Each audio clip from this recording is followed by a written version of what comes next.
يا اهلا بيكم. جالي سؤال بيقول لي هو انا المفروض از انتيريور ديزاينر ايه اللي المفروض ان انا احطه في البورتفوليو بتاعي؟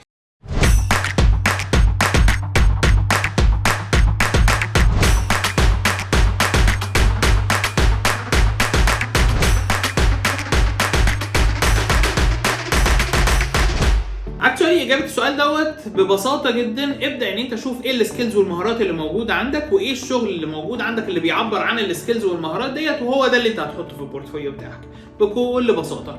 يعني لو انت بتعرف تشتغل 2 دي وتندر دروينجز ووركينج دروينجز، فانت هتحط الكلام ده كله ببرزنتيشن معينه جوه البورتفوليو بتاعك. لو انت بتشتغل 3 دي موديلنج او ديزاين، فانت هتحط الحاجات ديت از ريندرز موجوده في البورتفوليو بتاعك.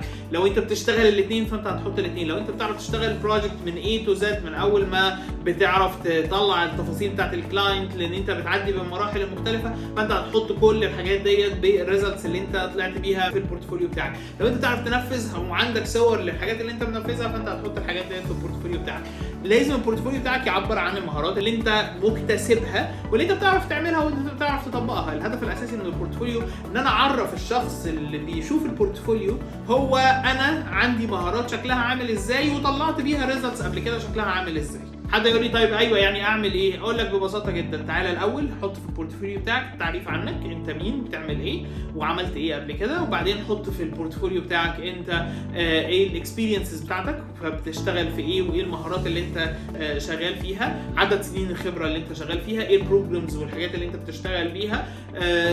طيب بعد كده هتبدا انك تقول والله انا عندي اكسبيرينس مثلا في ال 2 دي دروينجز ووركينج دروينجز، فال 2 دي دروينجز ووركينج دروينجز دول انا عملت فيهم اكزامبلز زي دي ودي ودي. بتختار احسن حاجات انت عملتها وبتحطها. وبعدين والله انا كمان بشتغل 3 دي على بروجرام زي كذا وكذا، فده الشغل بتاعي. فانت في البورتفوليو تبدا تحط مثلا 3 دي ريندرز بتاعتك. وكمان بقدر ان انا اعمل كونستراكشن مثلا او بعمل حاجات معينه في التنفيذ، وقدرت ان انا انفذ الحاجات ديت. قدرت ان انا اعمل ديزاين لبرودكتس، فممكن احط الديزاين بتاع البرودكتس وهكذا. انت بتبدا ان انت تحط ايه الحاجات اللي موجوده عندك. مش شرط خالص كميه الحاجات، يعني البورتفوليو دايما مش بالكم بالكيف. يعني كل ما تحط حاجات الكواليتي بتاعتها احسن وكبرزنتيشن مبهره، كل ما هيخلي الشخص اللي بيبص على البورتفوليو دوت يختارك اكتر من الشخص اللي حاطط لي 100,000 صفحه في البورتفوليو وحاطط لي شغله من هو في الجامعه وهو شغل مش قد كده، وحاطط لي شغله مثلا في اولى عماره مثلا، وحاطط لي شغل فيلا عمال يعملها ديزاين.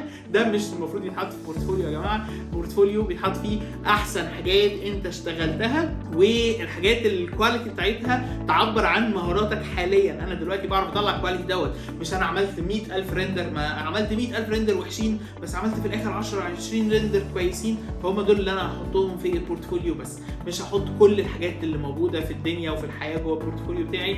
ودايما اعمل ابديتس البورتفوليو بتاعك. كل ما مهاراتك بقت احسن، شيل الحاجات القديمه اللي بقى شكلها مش كويس وحط الحاجات الجديده اللي شكلها كويس.